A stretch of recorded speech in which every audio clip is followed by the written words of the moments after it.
¿Sí? Bueno, chicos, ya estamos. Bueno,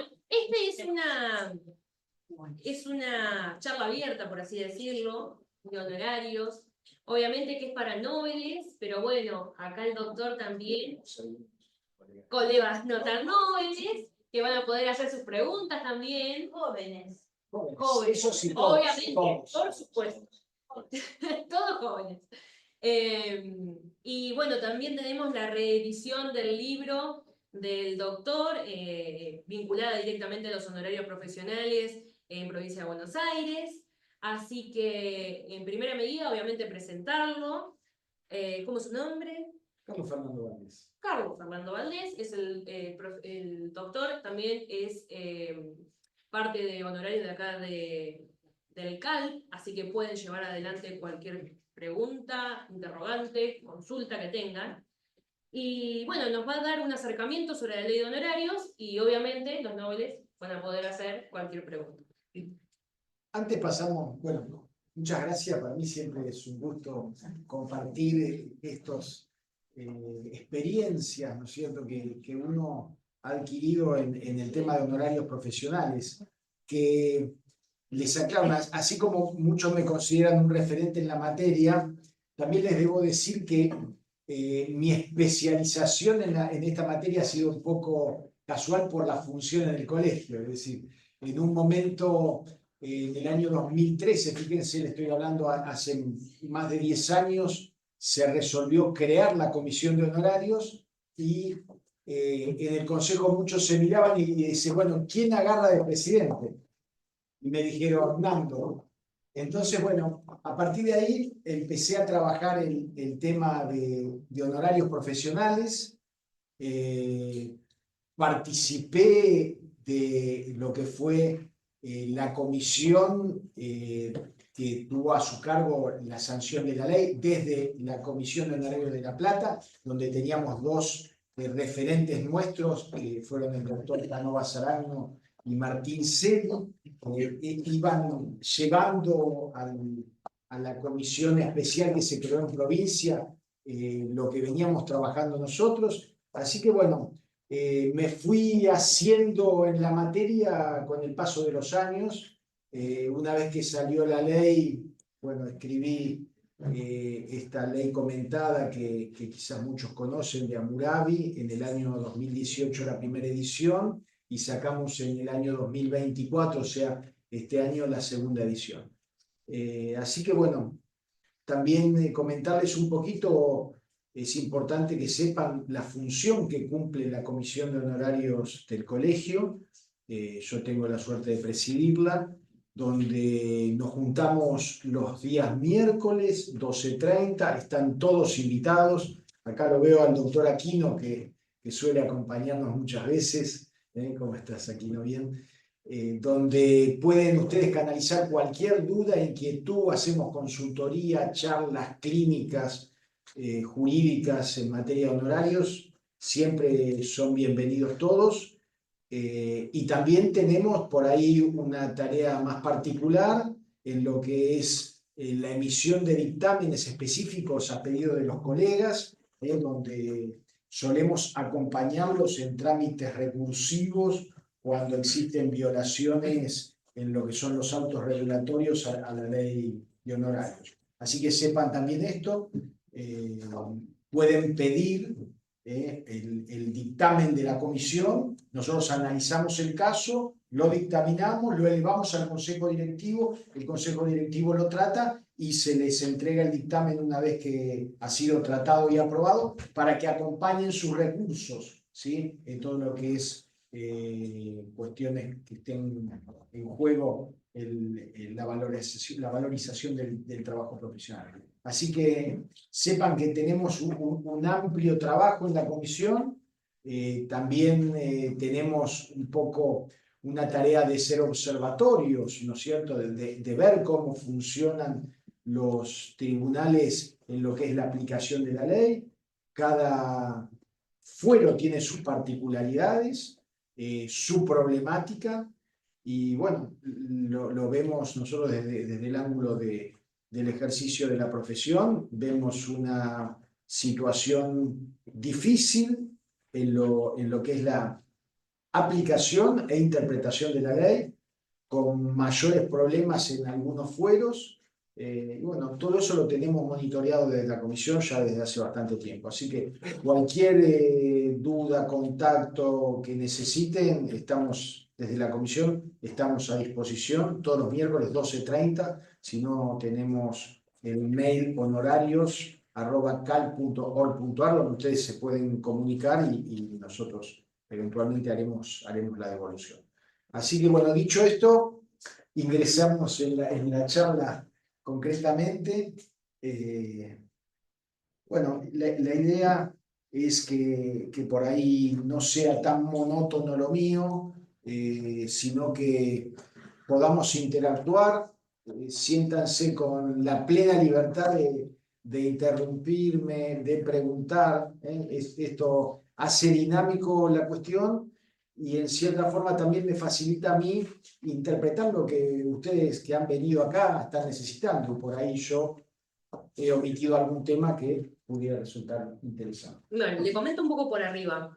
Nosotros en la Comisión de Nobeles, bueno, cuando empezamos esta nueva gestión, nos encontramos con determinadas problemáticas de los Nobeles, en donde una de ellas era que no sabían cómo generar ni el bono ni el IUS. No comprendían en principio por qué se pagaba el IUS previsional antes de iniciar cualquier proceso o al momento de la sustitución de patrocinio. Entonces, por ahí estaría bueno que les explique qué es el IUS previsional, cómo se conjuga con el IUS arancelario y, por ejemplo, en una regulación de honorarios, por qué podemos deducir un IUS. Porque, bueno, en definitiva, el IUS previsional es un anticipo del honorario, que se abona de acuerdo a la ley de la caja previsional, la ley 6716. Entonces, la caja es la que fija el monto del IUS arancelario y eso que es un anticipo de honorario que paga el letrado, después por eso al momento de la regulación se puede deducir su importe, ¿no es cierto? Esa es la función que tiene. Hay que diferenciarlo, no podemos confundir lo que es el IUS arancelario del IUS previsional, ¿no es cierto? El IUS previsional es lo que nosotros denominamos la unidad de medida arancelaria, es un valor de referencia que ha permitido transformar a las regulaciones de honorarios en deudas de valor, porque ya no se regula más en pesos, ¿sí? Sino que se regulan en cantidades de IUS. A pesar de que el paso del tiempo, ya tenemos más de la ley entró en vigencia en octubre del 2017, estamos en noviembre del 2024, han pasado 7 años y a pesar de eso, todavía de vez en cuando aparecen algunas resoluciones en peso, lo que es un gran desconocimiento de nuestra ley arancelaria, que tenemos el artículo 15 inciso D, el artículo 24, el artículo 51, que establecen la obligación de regular en IUS. La búsqueda de una referencia de valor al momento de establecer la determinación del honorario en las regulaciones trató de buscar una solución al problema que es la desvalorización del dinero y con eso la desvalorización de nuestro trabajo profesional. No se olviden que si bien ahora tenemos un fallo Barrios que ha decretado la inconstitucionalidad sobreviniente con determinadas condiciones, bueno, pero la inconstitucionalidad sobreviniente de la ley 23.928 que prohibía la indexación, ¿sí? En el momento de que salió nuestra ley 14.967, se buscó de encontrar una llave sin que implicara un mecanismo actualizatorio para mantener el valor de nuestros estipendios. Entonces se buscó esto, tomar una medida de valor. Las deudas de valor están previstas en nuestra legislación, en el artículo 772 del Código Civil, y así se entonces fijó la idea de la regulación en IUS arancelario. Esto que originalmente estaba en una ley arancelaria en Santa Fe. Después, bueno, el resto de las provincias que van adaptando, no se olviden que las normas arancelarias son normas locales, ¿sí? Por eso nuestra ley 14.967, que es en definitiva complementaria de toda la normativa que regula el ejercicio profesional, que son facultades reservadas por la provincia de Buenos Aires. Entonces, bueno, se sigue este criterio y las provincias que lo han cambiado posteriormente han seguido este criterio de establecer una unidad de valor. Ahora, ¿cómo se determina la unidad de valor? No sé si ustedes lo saben, en el artículo 9 se establece que el ius arancelario es el 1% del sueldo de un juez letrado de primera instancia con 15 años de antigüedad, con todos los adicionales, salvo aquellos que provengan de una situación particular de algún juez. Ese número lo publica mensualmente la Suprema Corte de Justicia, o no digo lo publica mensualmente, lo debería publicar mensualmente la Suprema Corte de Justicia, y estas demoras en producir la actualización del valor de los ius ha traído muchas complicaciones, no solo pérdida de honorarios de los colegas, sino también ha generado muchas veces inseguridades jurídicas con relación a quien tiene que pagar, ¿sí? Porque no es la primera vez que se producen reclamos de diferencias cuando la Corte después retroactivamente nos dice que en realidad el valor que fija no es a la fecha de la acordada que lo fija, sino son 2 meses para atrás o 3 meses para atrás. Entonces tenemos problemas con el abogado que cobró su honorario con un valor que después nos enteramos que no era el real, o aquel que quiso cancelar una deuda de honorarios y después el letrado le está pidiendo una diferencia. Bueno, se han originado una serie de cuestiones. Creo yo que la Corte debería cumplir la norma y no diferir 3 o 4 meses la salida del valor del ius y hacerlo retroactivamente, porque eso genera complicaciones. Pero así que bueno, ese es el tema del ius arancelario. El ius arancelario también en el mismo artículo 9, donde ustedes van a ver cómo se fija el valor del ius arancelario, van a encontrar regulaciones mínimas en cantidades de ius arancelario, que se refieren a aquellos procesos que no son susceptibles de apreciación pecuniaria, donde se establecen, por ejemplo, en materia de divorcios, muchos temas, procesos de familia, régimen de parentalidad, filiación, etcétera, etcétera. Así que, bueno, esa es un poquito la idea del tema. Le hago una consulta. Sí. Por ejemplo. Y después vuelvo a contar lo que me olvidó. Ah, bien, bien. Por ejemplo, Yamilita, no sé, le regulan honorarios hoy. Hablo con el cliente me dice, sí, te voy a pagar. Yo usualmente lo que hago es, entro a la caja de abogados, hago la boleta de aportes, y pongámosle que mi cliente me paga dentro de 15 días. Y al día 16 que yo tengo que pagar, cambió el ius. Bueno, esa boleta que yo hice, más allá de que no tiene vencimiento, ¿tiene plena eficacia al momento de pagarla? Esto, a ver, la Caja de Previsión para la Abogacía sacó una resolución hace un tiempo que quizás para muchos pasó desapercibida, pero realmente modificó el tema del ingreso de los aportes. ¿Por qué? Porque establece que los aportes deben hacerse según el valor del ius al momento del pago del aporte. Con lo cual, yo cobro hoy el honorario, ¿sí? X cantidad de ius, ¿sí? Mañana me cambió el valor del ius, yo a la caja le tendría que pagar sobre el nuevo ius, con lo cual, en definitiva, si yo ya había cobrado, termino detrayendo del capital de mis honorarios, me estoy quedando con menos honorarios de los que realmente debería haber tenido. Antes, la caja tenía plazos más dilatados como para... Sí, 90 días. Sí, no me acuerdo bien cuánto era. Creo. Pero plazos más dilatados, con lo cual no se producía este efecto, ¿sí?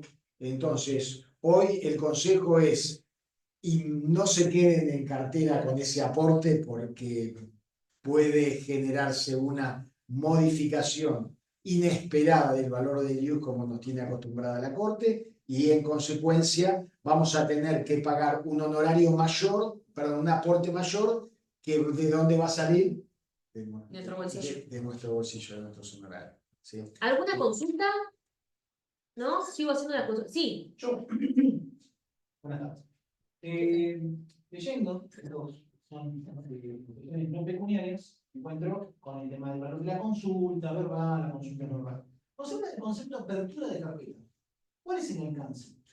Porque es una expresión muy básica. Sabés que yo digo que ese concepto creo que dice 5 use de apertura de carpeta. Digo, debe ser dentro de la ley de honorarios, el único supuesto que en realidad no se trataría de un honorario, porque el honorario ¿qué hace? Retribuye el trabajo profesional. En este caso, sería un supuesto de un costo, no sería un honorario. La apertura de carpeta sería un costo que está aceptado dentro de la ley de honorarios y que nos permite a nosotros afrontar gastos que puede generar el trámite. Esa es la idea. No es un honorario, es un gasto. No hay otro supuesto de costo en la ley de honorario que no sea ese previsto en el artículo 9. Tómalo como tal, es decir, un gasto de apertura de carpeta, gastos directos o indirectos que te genere ese trámite en tu estudio. Sin perjuicio de otros específicos. Sí, eso complementario. Sí. Siguiendo la línea argumental de esto, por ejemplo, cuando nosotros tenemos que hacer un asesoramiento que está tabulado, que puede ser si es oral, un use, si es escrito, dos use. Es habitual que muchos abogados digan que a la regulación de honorarios después le quitan ese use o esos dos use. ¿Está correcto? ¿Es así? No, yo creo que no está correcto, porque son cosas distintas. Bueno, salvo que vos se lo tomes a cuenta del trabajo judicial posterior, en realidad se agota ese honorario de un ius por la consulta oral y todos. Aclaremos que son mínimos. Sí. ¿Sí? Digo, yo creo que no todas las consultas valen un use. Por ahí uno a través de la consulta le solucionó al cliente un gran problema, lo asesoró adecuadamente, salvó una situación compleja, le evitó un juicio, ¿sí? Entonces, digo, ¿por qué nos tenemos que atar a un use o dos use si se trata de una cuestión de actividad? Creo yo que hay consultas que son realmente complejas y merecen a veces un estudio, porque digo, yo tengo una frase que dice algo así como que la determinación del honorario es un momento traumático para el abogado joven, ¿no? Y me permitiría ampliarlo no solo para el abogado joven, para todos los abogados. Yo durante mucho tiempo pasé esa situación, no digo de temor, pero uno se sentía, viste, medio incómodo, viste, cuando viene el cliente y encima de que uno a veces está nervioso porque uno no conoce el mundo jurídico, conoce por ahí, yo siempre sugiero especializarse en alguna materia, yo tengo mi especialización, digo, entonces uno va a recibir una consulta y a veces no sabe de qué se trata la consulta, se siente temeroso de si va a poder responderla en el momento o no, y encima después uno tiene que ver si le puede cobrar, no le puede cobrar. Entonces, digo, no tenemos que cobrar el trabajo, de eso no tengo duda. Dependen también los casos, ¿no es cierto? Ahí, si al estudio mío viene un trabajador para que le redacte un telegrama, es probable que con ese trabajador, en vez de cobrarle la consulta escrita, que sería la evacuación de un telegrama intimatorio por una relación laboral, termine tomando el caso y celebrando un pacto de cuota litis dentro del 20%, que es lo que me permite la ley. Digo, uno tiene que tener esa muñeca para darse cuenta de con quién está enfrente y cómo encuadrar el tema de honorarios dentro de la realidad de la persona que yo tengo enfrente. ¿Sí? Eso es fundamental. Y después, no hay que tener temor a cobrar. Yo tengo dentro de las normas de ética, hay una que a mí me gusta mucho porque dice que el espíritu de lucro es ajeno a la actividad del abogado, pero el abogado tiene el deber de defender la justa retribución de su trabajo profesional. Y de eso se trata, es nuestro trabajo. Si no lo defendemos nosotros a nuestro trabajo, ¿quién lo va a defender? No, bueno, decime, Luquita. Yo creo que más que nada por lo que he escuchado y lo que dicen la mayoría de abogados, de colegas, por ahí es un poco más el miedo que tenemos de infundirle temor al cliente cuando queremos regular el tema horario y eso, porque no solamente es un cliente actual, sino que es un cliente futuro y puede ser también derivativo de otros clientes a futuro por recomendación. Entonces es el miedo de decir, de que el cliente piense, wow, me cobró un montón, ¿cuánto me cobra? Claro, porque él es abogado, gana un montón, por eso me está arrancando la cabeza, por eso me está cobrando mucho. Entonces es el miedo de que el cliente se sienta así, por ahí perder el cliente a futuro, o que después hable nosotros de no vayas a ese abogado porque cobra mucho. Por eso también está mucho el tema de que, eso lo hablamos el otro día en una charla acá, hay muchos que no están cobrando consulta, entonces generalmente vos le preguntás a gente por acá, yo le pregunto a mi familia, a mis conocidos, y dicen, no, yo veo a un abogado que no cobra la consulta. Y está muy, también, eso lo mal acostumbramos nosotros a las personas. Está bien, pero respecto a eso, yo creo que hay que saber diferenciar. Por ahí yo puedo decir,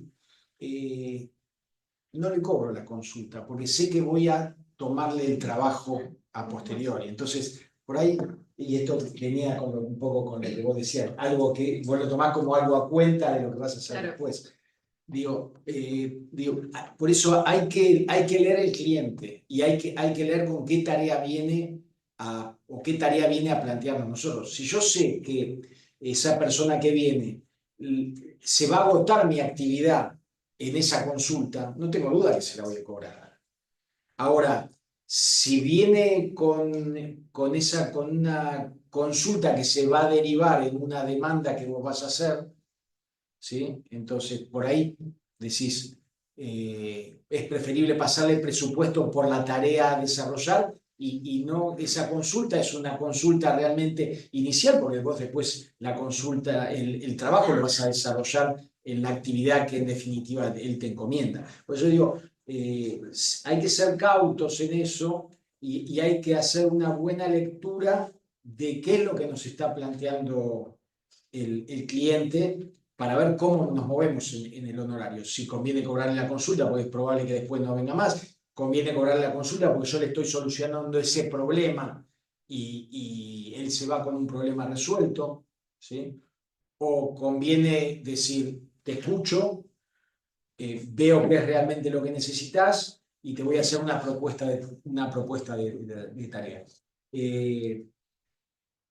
Yo en general, cuando me suelen venir a consultar por una tarea que no se agota en la consulta, sino que es una tarea profesional que puede ser un desarrollo de un trabajo de contrato, sociedades, una contestación de demanda o lo que sea. Uno trata primero de tener una escucha activa para ver qué es lo que el cliente necesita y después yo me tomo el tiempo para no plantearle directamente a él lo que le va a salir o lo que yo pretendo cobrar. Me tomo mi tiempo y yo hago una especie de desarrollo de la tarea que voy a hacer y cuál es el costo. Los españoles le dicen la minuta de encargo, le dicen que después la terminan firmando.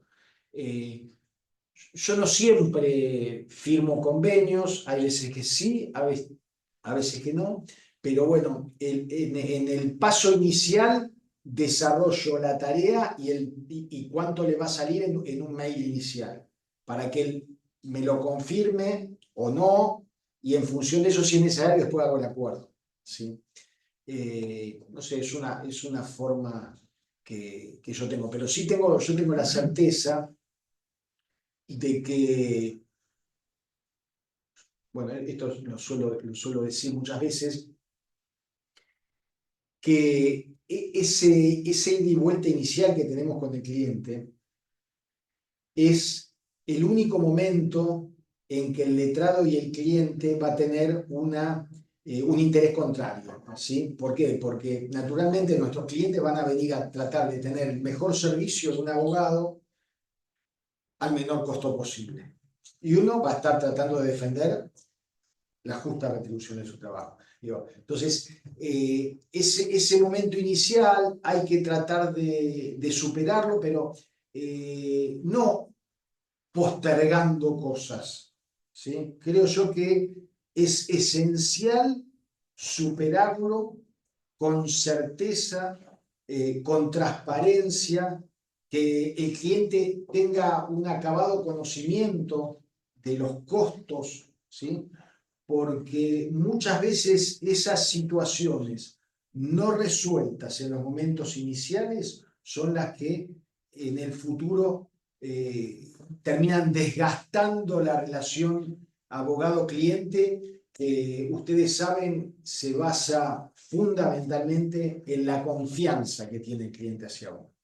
Y cuando pasan esas cosas y el cliente empieza a perder la confianza, se quiebran esas relaciones, después aparecen las sustituciones del patrocinio, las revocaciones de poder. Así que yo siempre creo que el cliente tiene que tener transparencia en los costos, tiene que tener certeza de lo que uno va a cobrar y transmitírselo, ¿eh? De forma tal que sepamos todos cómo es la cuestión. Allá viene una consulta. Sí. Perdón. Volviendo al tema de los convenios que usted recién mencionó, el tema del registro acá en el colegio, ¿cómo es el trámite ese? ¿Para qué se hace? ¿Qué costo tiene? ¿Tiene un costo? Está bien, tenemos que diferenciar respecto a la registración de... disculpa, te interrumpí. Perdón, ¿es obligatorio? ¿Sería un... Ahí está, te interrumpí, disculpa. Tenemos que diferenciar dos supuestos de convenios, ¿sí? Aquel convenio que es de asesoramiento permanente, que está previsto en el artículo 18, es decir, yo tengo, ya sea con una alocación de servicios con algún cliente o incluso relaciones laborales, en donde el abogado cobra por mes, ¿sí? Una retribución. Esos contratos deben registrarse. Deben registrarse.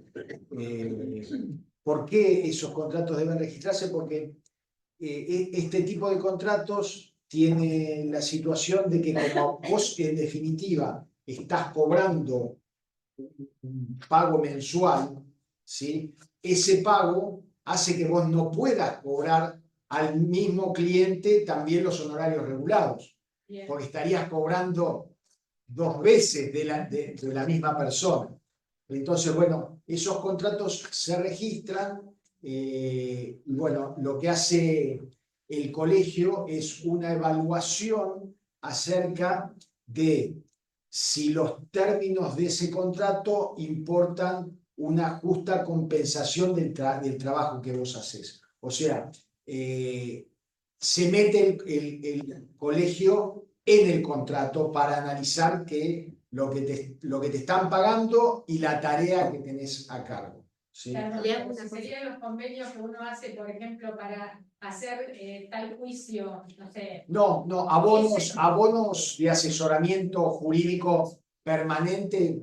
Que se hagan por convenio, me refiero, ¿no? Estos que te estoy hablando son esos convenios, ese tipo de convenios.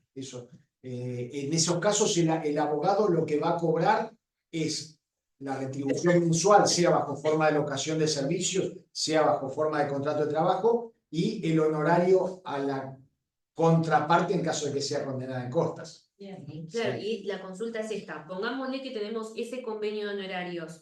Nos regulan honorarios en donde nuestro cliente sale vencido. Los aportes, ¿los tiene que efectuar igual?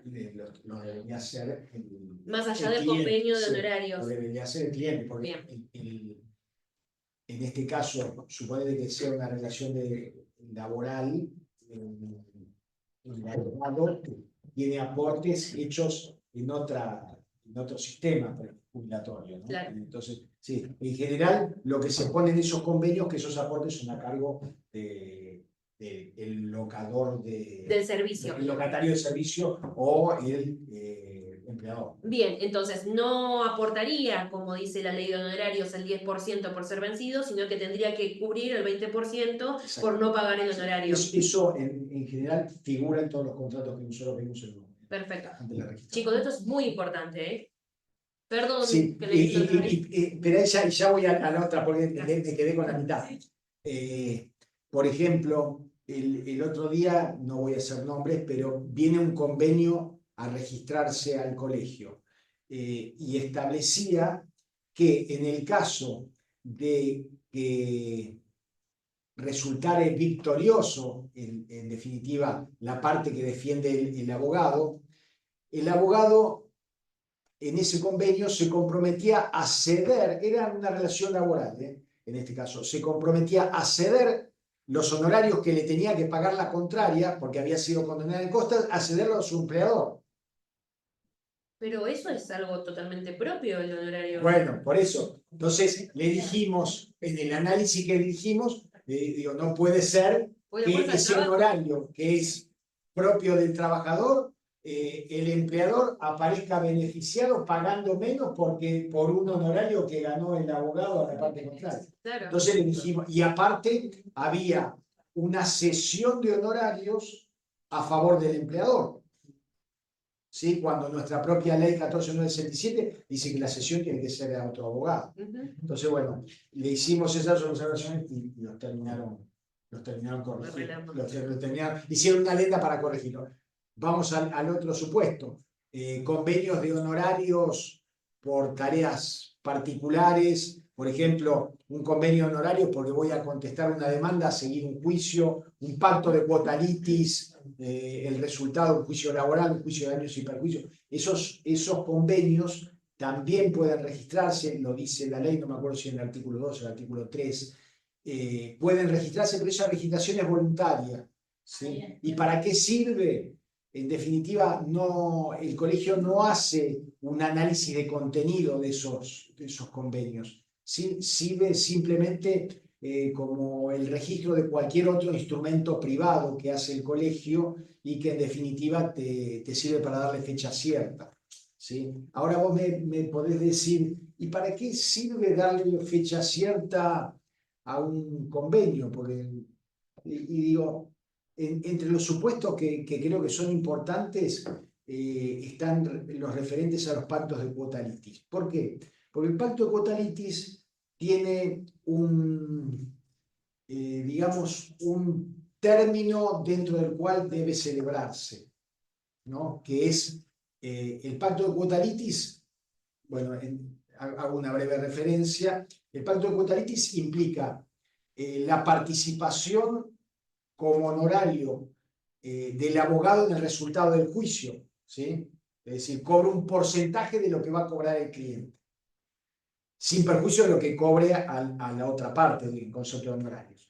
Eso se basa en la existencia de una situación de alea, el alea está muy presente en los pactos de cuota litis, que uno no sabe en definitiva, el juicio se puede ganar, se puede perder, los abogados somos profesionales de medios y no de resultados.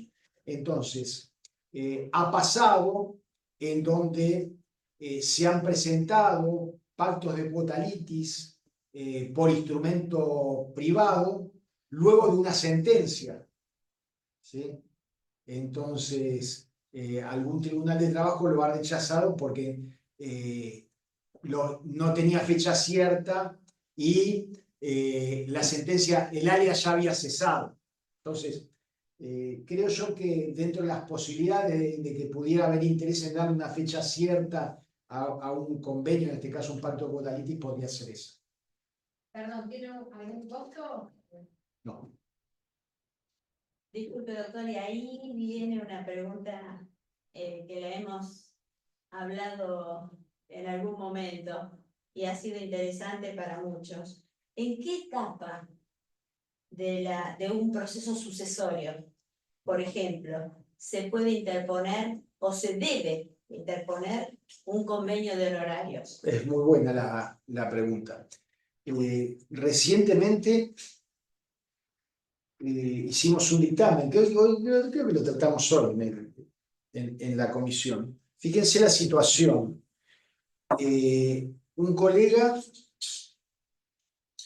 tenía firmado un convenio de honorarios, ¿sí? En un proceso sucesorio.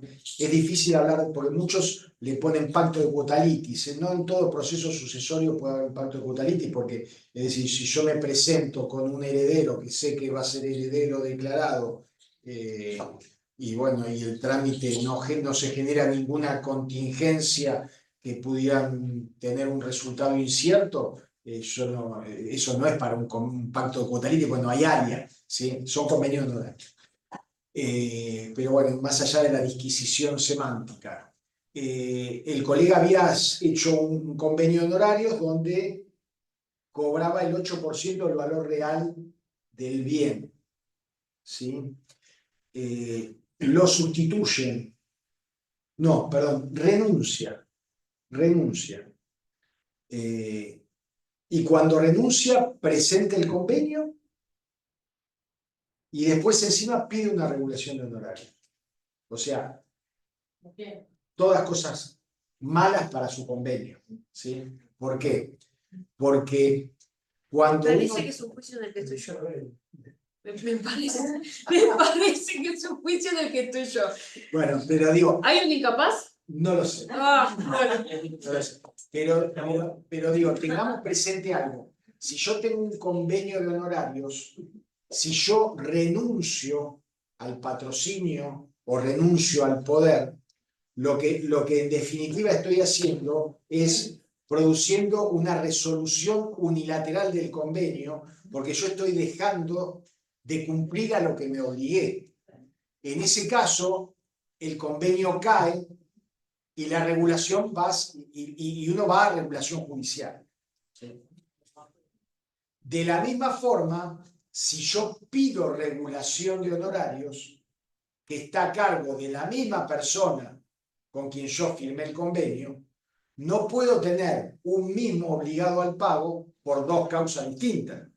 Entonces, si yo estoy pidiendo una regulación de honorarios a cargo de mi cliente con quien firmé el convenio, lo que estoy haciendo en definitiva es también anulando el convenio, salvo situaciones especiales.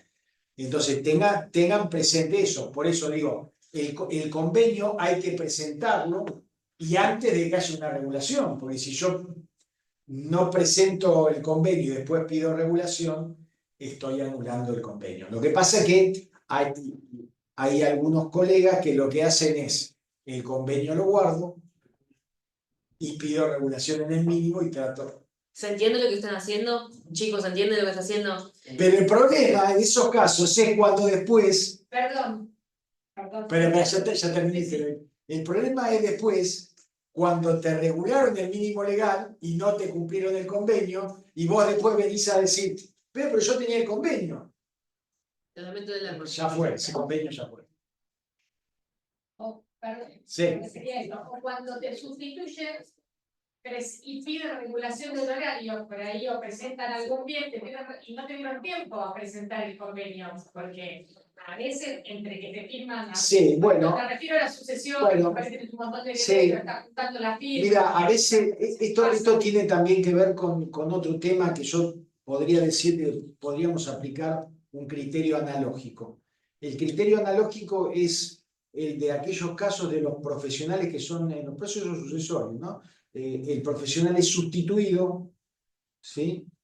El expediente por ahí queda boyando en el tiempo porque nadie lo mueve, Hasta que de repente aparece otro abogado, denuncia y le regulan al abogado que denuncia y al abogado anterior que había sido sustituido. Entonces, cuando le hacen la regulación al profesional que ha sido sustituido, se lo hacen sobre la base regulatoria que plantea el abogado que lo sustituyó al momento de hacer la denuncia. No sé si me explico. Que muchas veces puede ser la evaluación fiscal impuesto al acto, como dice el artículo 35. Entonces, aparece el abogado que le notifica la regulación y dice, no, pero yo quería que me regularan sobre el valor real. ¿Es extemporáneo o no el planteo que puede hacer al momento de apelar ese honorario? Es extemporáneo. ¿Debió hacerlo antes? Bueno, el criterio que ha tenido alguna cámara, sobre todo la Cámara Civil, hay algún fallo de ahí de Juan Manuel Hitters, es que tiene que ser en la primera oportunidad que tenga, ¿sí? Si el recurso es la primera oportunidad que tuvo, no es extemporáneo. Si el recurso es la primera, no es extemporáneo. Digo, este criterio lo podemos utilizar al tema, si es la primera oportunidad que tuviste. Me apeló en contra. Me dijo, ya están regulados, y fue la primera oportunidad porque yo me entero que me sustituyen Y no te dejaron. Presento el convenio. Bueno, pero por ahí el convenio es como vos ya lo tenías antes. Claro, pero bueno. Ahí es más dudoso.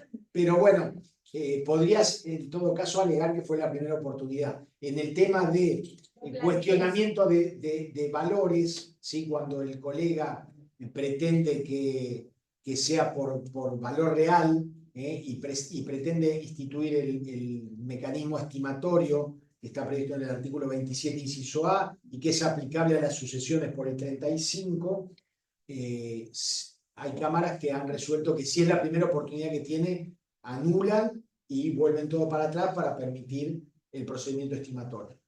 Doctor, sí. Sí. ¿Qué tal? Una pregunta respecto a los puntos de Botanicus. ¿Qué pasa? Porque hay algunas situaciones particulares en las que está vedado o podría llegar a no ser eficaz. ¿Qué pasa con las quiebras? O sea, porque, por ejemplo, un pacto hecho por el fallido, en donde ahí existe el área de que no sabemos cuánto vamos a poder salvar de esa quiebra. ¿Por qué? Porque va a remate, en principio parecería que va todo a remate, por lo cual le va a quedar nada como activo remanente. Sabemos que está la ley de quiebra que tiene su propio sistema de honorarios. Vos me estás hablando de un pacto de cuotalitis, obviamente en un juicio ajeno al... En una quiebra. O sea, yo un pacto de cuotalitis, ejemplo, ¿no? Hago un pacto de cuotalitis, pero en el marco de una quiebra. Porque puedo hacerlo, porque... O sea, el principio podría ser un pacto cuotalítico. Es un contrato posterior a la cesación de pagos. Por supuesto, ya está decretada la quiebra y está a punto de rematarse todo. Pero ¿qué pasa? De repente, Y yo creo que ese crédito difícilmente pase la verificación. Claro, podría ser un convenio por afuera, pero en el marco del proceso falencial lo veo medio complicado. O sea, es con el fallido, no con el acreedor. No lo veo. No lo veo. En el marco del proceso falencial no va a pasar ese crédito. Así lo veo, por mi opinión. ¿Le puedo comentar algo, aunque por ahí le puede servir a los chicos? A mí me pasó que tuve una pretensión indemnizatoria, yo era bastante novel, tuve una pretensión indemnizatoria en donde con el cobro de ese juicio me compré mi auto, mi primer auto. Lindo juicio. Lindo, hermoso juicio, y solamente con el 5% de convenio de cuotalitis. Ahora le voy a contar cómo. Venía a 13 años tenía, se le íbamos a cantar el cumpleaños 13 al juicio y sustituyo a un abogado grande, solamente es administrativo, no puedo dar nombre obviamente, y porque se había desgastado la relación con los clientes. Pero se había desgastado bastante. Entonces, resulta que en ese momento esa pretensión indemnizatoria era en contra de la provincia de Buenos Aires, tuve la posibilidad de llamar a la empresa que era el seguro, ese tercero citado en garantía, y me hace un ofrecimiento en ese momento muy alto. Muy alto para los clientes. Quizás para los abogados era un honorario alto, pero que bueno, era un honorario. Bueno, ahí es donde me entero que el abogado en realidad quería mucho más dinero, por eso no quería arreglar el juicio. Entonces, bueno, entro, sustituyo, y habían firmado un convenio de cuota litis de un 35%. Por encima del Sí, el máximo legal. del máximo legal, pero además de estar por encima del máximo legal, el problema central era que, bueno, el abogado constreñía esa relación y quería cobrar. Bueno, ese es uno, ahora te lo digo, uno de los graves problemas es cuando el abogado se pone en la centralidad y el interés del abogado es superior al interés del cliente, ¿cierto?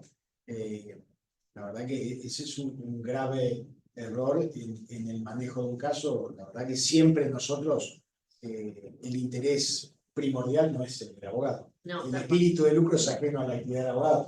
Digo, Es lo que hay. ¿Cómo se resolvió eso? Bueno, ¿cómo se resolvió? Tuve que no solamente negociar con la aseguradora, tuve que negociar con el letrado.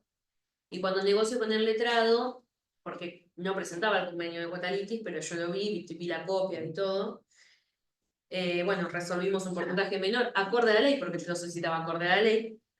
Y lo firmamos por escribanía, porque yo carecía de conocimiento de que se podía eso inscribir acá. Igualmente no hubiese querido inscribirlo acá seguramente el doctor.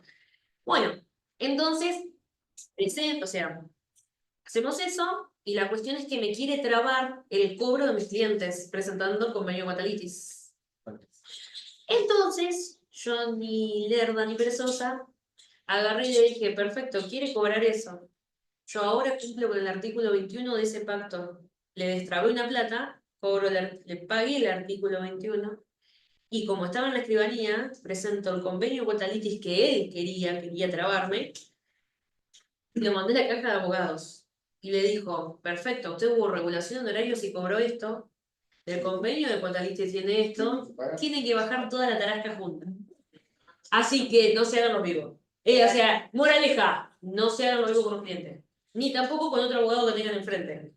dos referencias con relación a estas situaciones de los pactos de cuota litis. Tradicionalmente, el pacto de cuota litis, los abogados no acostumbraban a presentar los expedientes, ¿sí?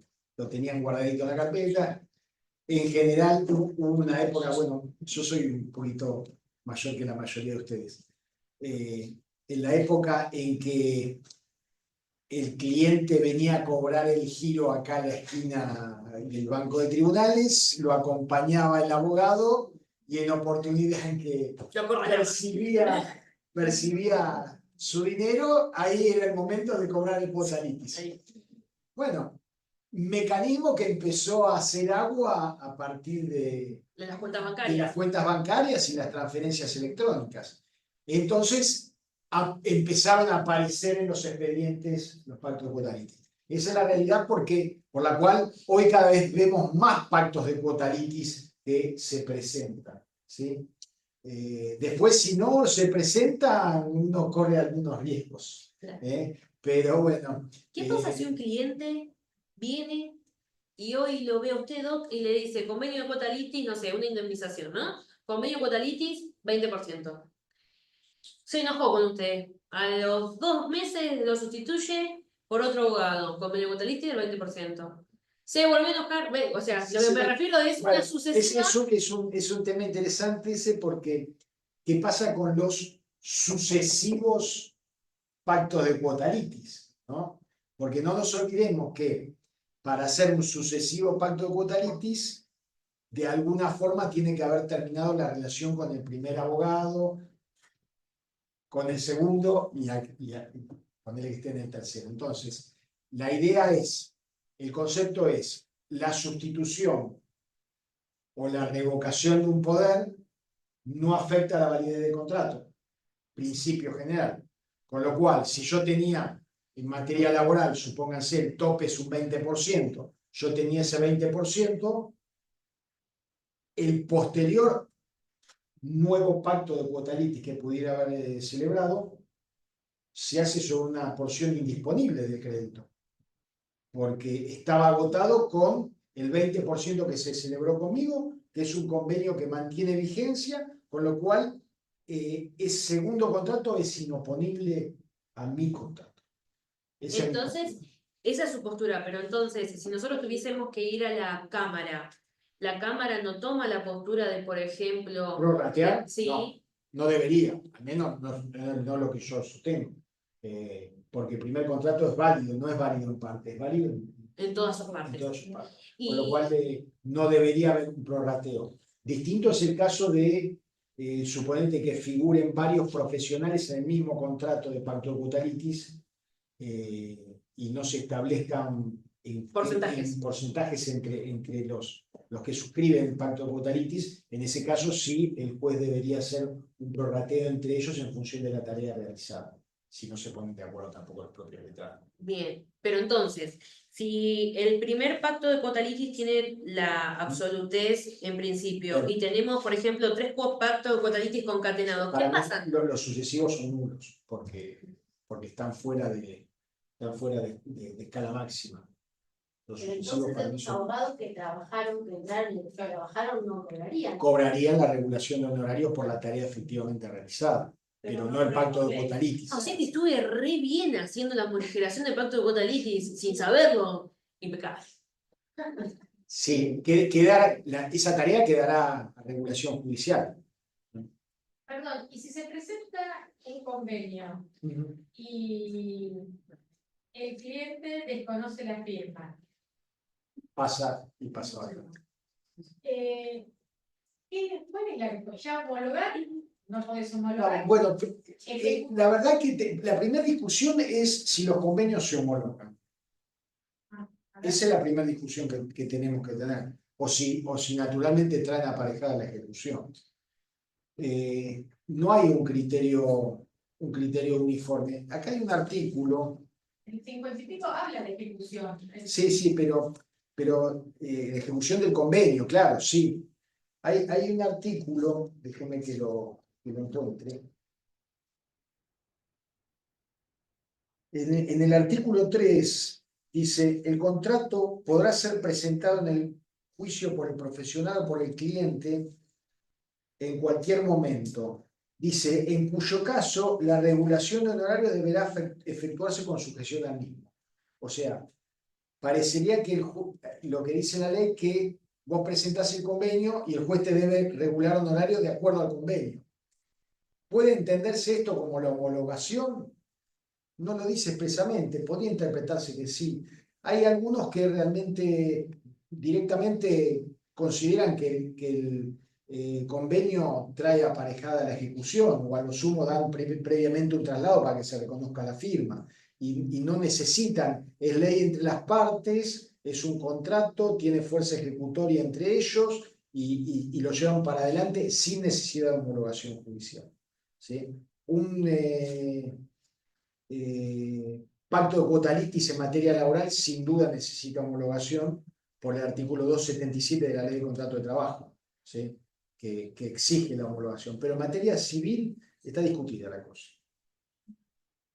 Y si, perdón, no porque, si yo tengo un convenio y le quiero dar certeza al convenio porque el cliente lo desconoció, pero todavía no estoy en etapa de ejecución, porque todavía no hay base regulatoria, estoy en el inicio del juicio. ¿Qué podría presentar? ¿Una declaración de certeza? ¿Un pedido? No, a ver, si vos lo presentás, una cosa es presentarlo en el expediente y quedará acá a la resulta de... que lo presentás y automáticamente le dan traslado a la parte por ahí... Sí, a ver, ahí tenés otro problema grave, porque si le dan traslado a la parte y vos seguís siendo la abogada, estás con un interés contrario. Sí, es probable que en ese caso vos lo puedas presentar en el mismo expediente o formular un incidente por separado. Le van a dar traslado, se expedirá acerca de... En general es reconocimiento de firma, no es un proceso sumario porque es un contrato en el que se fija una suma de dinero, quizás esté atado a las resultas de un juicio y por eso no termina de ser en ese momento ejecutable porque no se efectivizaron las condiciones como para hacerlo. Pero sí, vos lo que podés hacer es presentarlo y solicitar que se le dé traslado y después, una vez que esté reconocido, que quede si está sujeto a las resultas del juicio, quedará sujeto a las resultas del juicio. Nada impide que lo presentes para que se le dé traslado y se expida sobre el No, momento. pero si se presentó y justo en la sustitución y lo desconoció. Bueno, tenés que pedir una pericia caligráfica. Pero, Cuando lo presentás en caso de desconocimiento, se le dé traslado para que reconozca firma. Si no está la firma certificada, es un instrumento privado, y que en todo caso se proceda a hacer como el procedimiento de preparación de la vía ejecutiva. Sí. Lo que pasa es que si preparo vía ejecutiva, tengo 15 días de caducidad para la ejecución, porque lo dice el propio allí. Está bien, pero en este caso no se dispararía ese plazo si está sujeto a que previamente se resuelva alguna cuestión propia del proceso principal. ahí yo quiero hacer una consulta de todo lo que están hablando. Por ejemplo, si nosotros tomamos una carta poder laboral Sí. y tenemos un convenio con Talitis, sé que algunos tribunales no afianzarían eso, pero pongámosle que el tribunal fuera ocupado. Nos podrían certificar los dos y conjuntamente con el escrito de inicio podríamos presentar el convenio de Cuotalitis y ahí no podría haber una redargución No, de que la si yo lo acompaño firma. certificado de alguna forma, incluso. Bien. Porque ahí ya no hay forma salvo que haya una redargución de falsedad de esa firma, pero es muy difícil. Y en el caso de un civil y comercial, en donde nosotros, por ejemplo, podemos hacer una sustitución de patrocinio y le decimos en primera audiencia que vaya a certificar la firma en el juzgado, ¿podría ser válida tranquilamente o no el convenio? Sí, habría que pedir, yo creo, a ver si los actuarios pudieran hacerlo, dado que es un instrumento que va a tener efecto dentro de ese procedimiento, ¿por qué no? No lo he visto con asiduidad, pero no veo por qué. Porque es así, porque lo que hablaba el doctor era que en el caso de los convenios de Cuotalitis, en primera medida no se necesita la homologación, en el caso laboral, sí, laboral sí. perdón, en el caso laboral sí, por el 277, pero que yo le decía, ¿qué pasaba si en el juicio laboral nosotros incorporamos el convenio de Cuotalitis conjuntamente al mismo momento, coetáneamente, con la certificación de la firma de la carta poder? Que el tribunal lo podría hacer tranquilamente porque el actuario es el que certifica las mismas cuestiones. Eso por un lugar. Hay que ver si son capas. si tienen ganas. Sí, tiene ganas. Claro. Y después, ¿qué pasaba? Porque en el caso civil eso no es así. ¿Qué sucedía si, por ejemplo, nosotros en primera audiencia podríamos presentar el convenio de Cuotalitis y que el cliente vaya a ratificar en primera audiencia en medio de la firma y ya lo tenemos parte incorporado del expediente? Que yo creo que podría ser tranquilamente, si nos podemos hacer una sumaria de testigos y nos lo permiten, o sea, estaría garantizando. No veo impedimento para el proceso, ¿verdad? Para evitar el costo de No veo. A usted, doctora, para evitar el costo usted para ejecutar. De hecho, en los procesos sucesorios, cuando se solicita la regulación por evaluación al acto, que es muy diferente, y obviamente hay mucha diferencia con la evaluación fiscal, porque el juzgado regula conforme a evaluación fiscal. Este es un principio general. Ahora, cuando pedimos, porque muchas veces son 3 hermanos, 3 abogados. Cuando uno de ellos, que es el que previene, cuando digo previene, obviamente los chicos, ¿no? Disculpen, pero es el que inicia y que se lleva el 66%, solicita que se regule a través de evaluación al acto. El juzgado solicita que todos los herederos estén de acuerdo. Sí, ahí. Nos lo pidieron varias veces, no sé si es criterio uniforme. En general, el principio en materia sucesoria es valor fiscal incontrolable. Sí. Después tenemos los graves problemas de que muchos todavía no se han enterado y siguen regulando por evaluación fiscal, pero eso es otro problema. La excepción es que un letrado se disconforme por el procedimiento estimatorio del 27, en cuyo caso corresponde darle traslado a todos, a las partes y a todos los letrados. Es lo que nos han hecho y bueno. Sí, sí. Obviamente, cuando las trasladas, obviamente va a haber alguno, todos si está en la parte, Sí, va a querer. No, va a ahí, querer. ahí tenés otro problema también. ¿Por qué?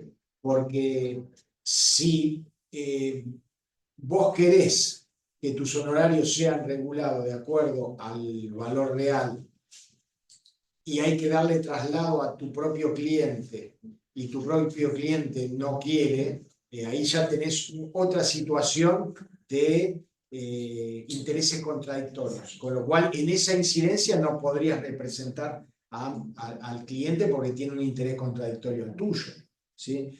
Pero volviendo a estos temas de evaluaciones fiscales, evaluación impuesto al acto, se presentan muchas veces situaciones inequitativas. Nosotros hace poco, siguiendo un criterio también de la Cámara Primera, y en apoyo de un colega, hicimos un dictamen en donde al colega se le regulaba por evaluación fiscal porque había intervenido durante la vigencia del decreto ley 8904, y al abogado que había denunciado por evaluación fiscal impuesto al acto porque había denunciado bajo la vigencia de la ley 14967. Y realmente la diferencia era tan grande que era absolutamente inequitativa. Entonces, ¿hay algún, Hola. ¿cómo les va? ¿Hay algún fallo donde Sí, no, venga, consejo, perdón, ¿qué tal? Buenas tardes. Perdón. Quería saludarlo al doctor Valdés, agradecerle la gentileza. Aprovechen los jóvenes y jóvenes.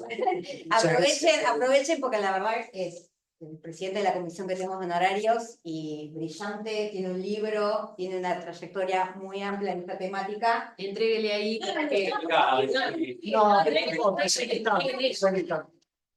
Perdón la interrupción, a todos yo me voy. Vaya, acá está el librito acostadito, Sí, porque la segunda edición que él ha gestionado.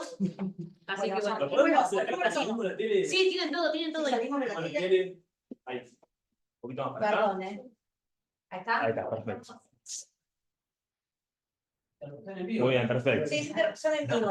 Pero eso es Pero bueno. yo, sigo, vuelvo al consejo directivo, pero bueno, no quería dejar de saludarlo. Gracias, María. Saludar también a ustedes, aprovechen esta clase, sé que el Está curso- muy interesante Sí, porque están todos muy activos. Sí. Está muy interesante. Martín y Yanqui de la Comisión de Jóvenes, la verdad que es un curso que está rindiendo muchísimo y lo celebran mucho los jóvenes, así que bueno, nada, gracias por venir a los jóvenes y gracias por estar siempre disponibles. Gracias. Aprovechenlo, gracias Yami, aprovechenlo porque Sí. es Gracias, Mari. Chao. honorario es un tema fundamental del ejercicio de la profesión. Ana, Y ya termino. Bueno, y en este caso, lo que nosotros postulábamos en el dictamen de la comisión es seguir ese antecedente donde se hacía una excepción a las dos bases regulatorias que marcaban la ley por el famoso principio de rige la ley vigente al momento de la tarea, el fallo Morcillo de la Suprema Corte. Bueno, se hace una excepción a ese principio y ante la notoria desigualdad de retribución entre uno y otro, producto de la diferencia de las bases regulatorias, se le reguló al colega con también la evaluación fiscal impuesto al acto. Me parece un acto de estricta justicia, porque en definitiva el artículo primero lo que marca es la justa retribución del trabajo. En definitiva se trataba de eso. Sí. Perdón, disculpe. Teniendo, es un poco compleja la pregunta para armarla, es de paso. El artículo 22 plantea que los honorarios mínimos son de 7.000. Los fundamentos de la ley dicen que para evitar que haya una irrisoria regulación, el mínimo por debajo de ese no va a ser menor a 4. ¿Lo estoy articulando bien hasta ahí? Porque los fundamentos que han expresado No, el artículo 22 marca 7 IUs. Sí. En los fundamentos, equivocadamente, se quedó con 4. ¿Pero por qué quedó con 4? Porque debió decir 7. Exacto. De ahí viene el juego, y ahora viene la otra. Quedó con 4 porque cuando salió de Colproba el proyecto originalmente tenía el mínimo de 4. En el trámite legislativo se lleva 7, pero no se cambió el fundamento. Un error. Bárbaro. Ahora, teniendo esto presente, y esto que da justamente la posibilidad de intervención de la Comisión de Honorarios, ¿qué pasó? Primera instancia, me regulan 7 IUs, bárbaro. Voy a apelación, mínimo 7. Me regulan 1,85 IUs. Sí, la actividad tiene que ser también regulando el 30% de lo que se regula en primera instancia. No, Sí, a ver, no, nosotros pero- tenemos vos has tocado, creo yo, que uno de los principales problemas de las regulaciones de honorarios, que son los honorarios por debajo de los mínimos, en este caso, el mínimo del artículo 22. ¿En qué tipo de procesos se dan estas situaciones? Básicamente se dan en los procesos de baja cuantía, ¿sí? Porque cuando la cuantía es lo suficiente para que el porcentaje dé por 7 o más de 7, no se presenta. El problema es en la baja cuantía, en donde los 7 IU representan un porcentaje alto con relación al monto del proceso, ¿sí? Eso no hace cambiar los honorarios mínimos de 7 IU, porque precisamente el propio artículo lo dice con independencia de la cuantía económica del proceso, y lo dice con una claridad absoluta, y no crean que esa frase está de casualidad. Es precisamente para evitar estas cuestiones. ¿Por qué? Porque la jurisprudencia previa, la jurisprudencia que venía tejida alrededor del artículo similar, que era el artículo 22 del decreto ley 8904, establecía, en ese caso eran 4 IUs, ¿y qué decía la jurisprudencia? Que esos 4 IUs no podían ser más del 33% del valor del juicio, porque si era más del 33% lo consideraban confiscatorio, entonces había que reducirlo, ¿sí? Y después lo otro que decía era que los 4 IUs debían considerarse por un trabajo completo de todo el juicio, con lo cual, en definitiva, si el abogado no había intervenido en todo el proceso, no eran más 4 y se empezaban a dividir. Para evitar esas dos situaciones se puso, por un lado, con independencia de la cuantía económica del proceso, y por el otro lado se puso que era también independiente de la cantidad de trabajo que hubiera realizado. Respecto de esta segunda parte, yo tengo mis reservas, porque si la intervención es una intervención muy breve, muy aislada, podría haber una desproporción, pero no respecto a la cantidad del proceso. Entonces ahí tenemos el problema. Tenemos cuantía del proceso frente al mínimo de orden público. Y entonces empiezan a buscarse las llaves para por qué bajarlo esos 7 IUs mínimos. Entonces, la cuestión se termina canalizando por un artículo del Código Civil y Comercial, que es el artículo 1255. Nosotros tenemos escrito algún artículo sobre cómo debe interpretarse el artículo 1255, y realmente creo yo que esa interpretación de reducir por el artículo 1255 los honorarios por debajo de los mínimos legales es equivocada por dos cosas. El 1255 permite hacer un reajuste a los jueces, un reajuste equitativo de los honorarios. Pero ¿qué es lo que no puede perder nunca la equidad? No puede perder la equidad el honorario que surge de la ley arancelaria con el trabajo realizado. Honorario con trabajo. Ustedes lean el 1255 a ver si habla cuantía. ¿No? Entonces, ¿por qué me meten la cuantía en una relación? Porque en definitiva en una regulación de honorario lo que se está retribuyendo es trabajo profesional. Entonces, si yo tengo un trabajo, en un juicio de 10 millones de pesos y tengo un juicio también sumario de 1 millón de pesos, el trabajo va a ser el mismo. Entonces yo estoy retribuyendo trabajo. El trabajo va a ser el mismo, va a diferir la cuantía, pero yo retribuyo trabajo. Esa es la primera reflexión que me merece la cuestión. Y la segunda cuestión que es importante destacar es ir a los antecedentes del 1255. Los antecedentes del 1255 es el artículo 1427 del Código Civil y Comercial. El artículo ese tenía una redacción similar, el 1255 con su antecedente el 1427. Tiene una redacción similar, pero falta una frase que no es casual que falte. En el 1427 a los jueces les permitía ir por debajo de los mínimos legales. En 1255 no está esa frase. Entonces, la valla para la reducción equitativa del honorario sigue siendo los mínimos legales que son de orden público inderogable.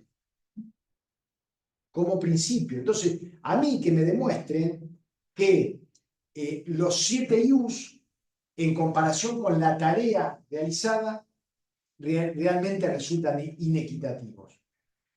Pero no me digan que porque la cuantía del proceso es baja, yo tengo que regular, porque eso no es lo que dice la norma.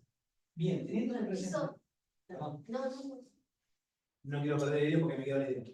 Entonces, suponte que Cámara me regula 1,85 IUs. Bueno, eso es independientemente de las instancias. Los 7 IUs es para primera instancia y es también para la Cámara. Exacto. Ahora, siguiente. No lo tienen bien claro, sí. Bueno, me regulan. Yo tengo que hacer la apelación. Lo cito a ustedes para que, como comisión, den su dictamen. Sí. A su vez, plantean inconstitucional el 1255, como voy a decir, no es aplicable al caso porque está violando los mínimos. No, ¿sabes por qué no? Porque no es que el artículo esté mal. Lo que está mal es la interpretación. Le hacen una interpretación, le hacen decir al artículo 1255 cosas que el 1255 no dice. Por eso yo siempre digo, es una interpretación arbitraria del 1255 a través de la cual muchos magistrados pretenden abrir una desregulación del honorario para ir por debajo de los mínimos legales, cosa que realmente no corresponde. A ver, otra cuestión que hay un artículo que lo escribimos para el colegio y también después lo publicó Hammurabi, donde nosotros hablamos de esto, y esto está conectado al orden público. El artículo 1 dice que la ley es de orden público. O sea, que las regulaciones judiciales que van por debajo de los mínimos legales están violando el orden público. O sea, un acto Sin embargo, se hace con habitualidad. Sí, por eso, pero tal cual, pero son, o sea, a mí me cuesta creer que pasen desapercibidos para mucha gente resoluciones judiciales que en definitiva violan normas de orden público, de la ley de honorarios 1467 y cómo se trata la violación del orden público en el Código Civil y Comercial. Entonces, ahora estamos absolutamente acostumbrados al éxito, porque lo vemos con mucha frecuencia en la Comisión de Honorarios y es una lucha que nosotros tenemos desde hace mucho tiempo. ¿Sí? El tema de violación de los mínimos legales. El problema es que cuando se apela a Cámara tampoco... Bueno, a ver, nosotros tuvimos una reunión en Cámara con los secretarios, como comisión, ¿no? Con los secretarios y auxiliares de letrado de la Cámara Segunda. Y bueno, le explicamos todo esto. Pero bueno, ellos en ese momento nos manifestaron ese criterio de la cuantía, que para mí es absolutamente equivocado y se lo dijimos. Mientras sostengan la cuantía para regular honorarios, vamos a seguir teniendo honorarios por debajo de los mínimos legales. ¿Sí? Y no se van a respetar los 22 IUs. Cuando expresamente el 22 dice una cosa distinta y el 1255 no dice lo que ellos dicen que dice. Bueno, pero es una lucha que tenemos hace bastante. Entonces, para cerrar toda esta idea, desde la ignorancia profesional, porque no quería apelar ese 1,85. Hago el ejercicio, Peña. Apelación, entiendo, de horarios. Sí. Lo presentan de ellos.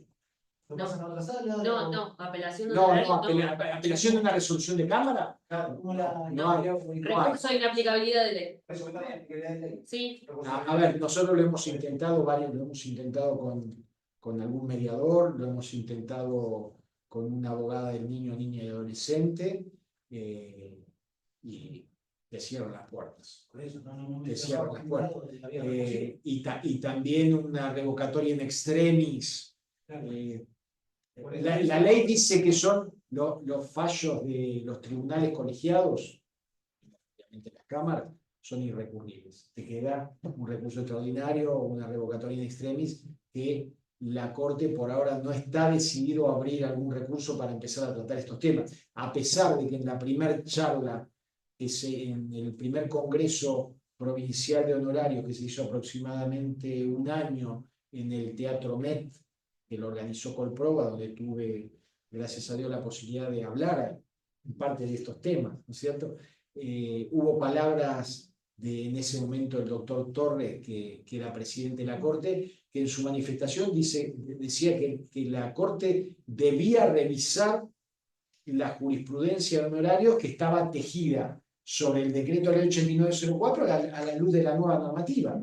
Pero bueno, cada vez que nosotros hemos intentado institucionalmente ir con un recurso extraordinario, no nos salió nunca la puerta. Y máximo teniendo en cuenta que ponerle 5 euros de diferencia, ¿qué depósito tengo que hacer depósito Sí. para hacer el No, tenés que hacer beneficio de litigarse el gasto.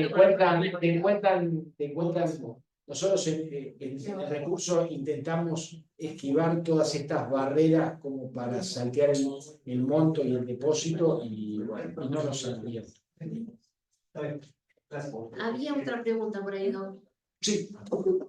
Mis preguntas son varias, pero la primera es el tema de cuando asesoras a un cliente por la complejidad de la cuestión, cuánto cobrar, por ejemplo, no sé, otra vez me vinieron por un caso, lo analicé y yo creí que era una acción de enriquecimiento sin causa, que no es muy usual de hacer, y yo le cobré la consulta mínima, pero si yo pudiera, no sé, si en ese momento, si me hubiese ocurrido cobrarle 60 más, podría ser. Sí, por eso, a ver, el use de la consulta siempre estamos hablando de mínimos, ¿cierto? Es decir, y esto volviendo un poquito a lo que yo decía hoy, si uno advierte que el tema tiene una importancia que amerita un importe distinto, no hay por qué sujetarse al use, ¿sí? A mí me da la sensación que es una consulta simple cobrar un use. Y no tenemos que tener miedo. Pero bueno, tengamos en cuenta esto que también le decía hoy. Si es un tema que va a requerir determinada cantidad de trabajo, bueno, presupuestar todo el trabajo y no exclusivamente esa consulta. Claro, por ejemplo, la acción de enriquecimiento sin causa no la encontré en los valores de use, entonces yo no sabía cuánto. No, pero eso en definitiva es una cuestión de contenido patrimonial. Habría que ver cuál es el enriquecimiento sin causa, cuál es el monto de ese enriquecimiento sin causa por el cual vos vas a reclamar una pretensión económica y eso te va a fijar la base regulatoria de tu tarea. Bien, porque cuando quise presupuestarle no sabía cuánto decir. Claro, pero ahí en las cuestiones económicas siempre uno tiene que manejarse cuál es la importancia económica de ese proceso para tarifar su tarea. Perdón. Franquito, la pregunta de Franquito y la pregunta que muchas veces es el. Franquito, sos vos. Sí, porque ya estamos parte de la comisión, entonces estamos todos juntos. La pregunta que hace él es una pregunta que es clave para los nobles e incluso para cualquier abogado que está iniciando la profesión, porque muchas veces tenemos clientes que ya tienen un camino recorrido con abogados y dicen, no, pero vos me tenés que cobrar 2 use y es escrita. Y acá lo que dice el doctor es, no, querido, si tu consulta es una consulta que es de carácter patrimonial, que requiere un estudio, que requiere un montón de cuestiones, yo te voy a cobrar la consulta a esto. Si vos no querés abonar la consulta, tenés toda una cartera de abogados que podés ir y recurrir, ¿sí? Porque muchas veces el Nobel tiene qué sé yo, el miedo de que vengan y te hagan en el comité de disciplina una denuncia por cuestiones de honorario. Y es muy habitual que por cuestiones de honorario quieran. A ver, lo que prevé la normativa de la ley 5177 en materia disciplinaria es que constituye una falta la violación de la ley arancelaria, no el cumplimiento. Lo que yo siempre digo qué paradoja del destino es que quienes nos colocan permanentemente en situación de incumplimiento muchas veces son resoluciones judiciales que son violatorias de la ley, que para nuestra ley 57 es un acto de una falta disciplinaria, pero las encontramos a diario en las resoluciones judiciales y muchas veces las tenemos que acatar. Bueno, no lo veo. Y volviendo un poquito a las cuestiones de contenido patrimonial, hay que diferenciar de lo que es judicial de lo que es extrajudicial. Ahí hay un artículo, que es el artículo 21, que establece porcentajes. A ver, cuando hablamos de las regulaciones judiciales de honorarios, tenemos que hablar de un mecanismo lógico y razonado y fundamentado, ¿no es cierto? Digo, lógico, ¿por qué? Porque en parte tiene algo de aritmético, porque uno parte de una base regulatoria, ¿sí? Un monto, y le tiene que aplicar una escala, ¿sí?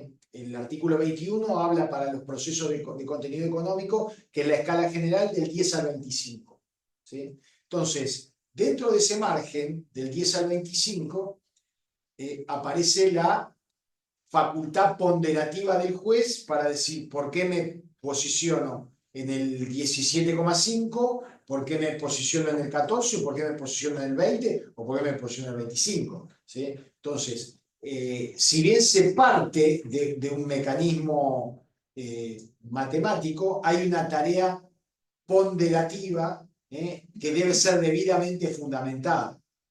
Entonces, vamos a un ejemplo. Tenemos un caso, entonces hay una situación, el autorregulatorio tiene que establecer cuál es la base regulatoria, error que comete mucho, porque a veces encontramos muchos autorregulatorios que no sabemos cuál es la base regulatoria.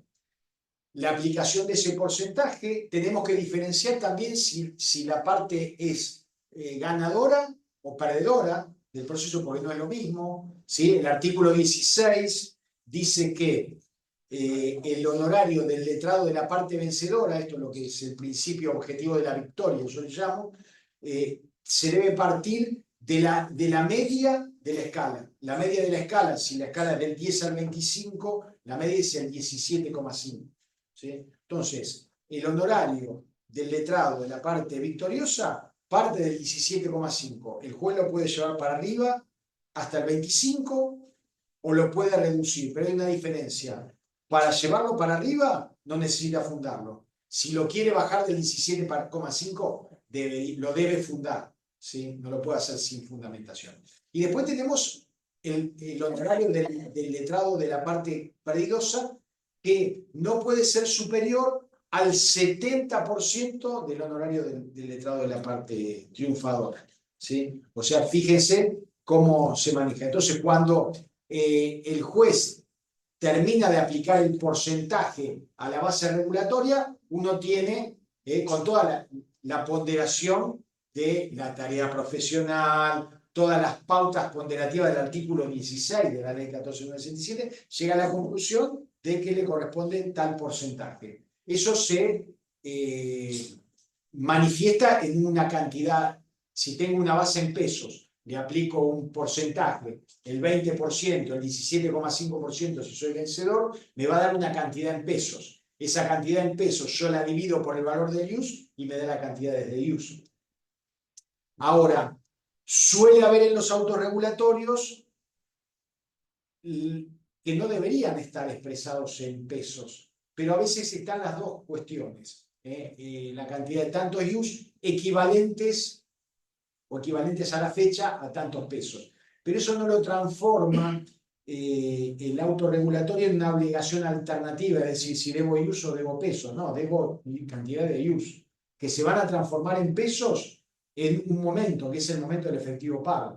Por eso estamos hablando de una deuda de valor, ¿sí? Si fuera una deuda, la deuda dineraria nace en pesos y se cancela en pesos. La deuda de valor nace en la unidad de referencia y se transforma en pesos al momento del efectivo pago. Bueno, pero ahí hay que educar a los jueces, porque muchas veces, a mí una vez me pasó eso, encima en familia, y justo a los 2 días había cambiado la acordada del monto. Y el cliente me decía, no, pero acá dice que yo tengo que pagarte tanto equivalente a tantos use.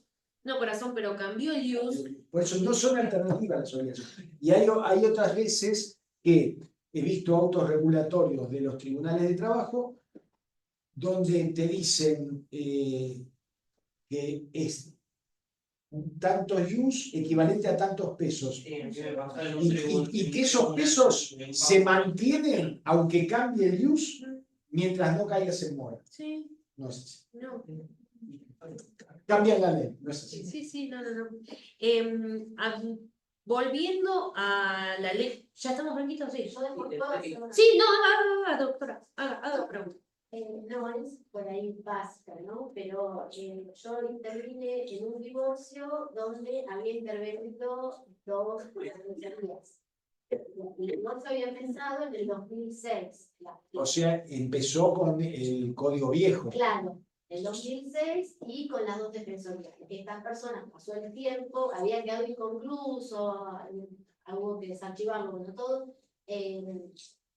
Pasó el tiempo y estas personas consiguieron trabajo. Entonces me contratan, sobre todo la señora me contrata, tiene un trabajo formal y todo, y intervengo, ¿no? Entonces cuando regulan el horario, le regulan.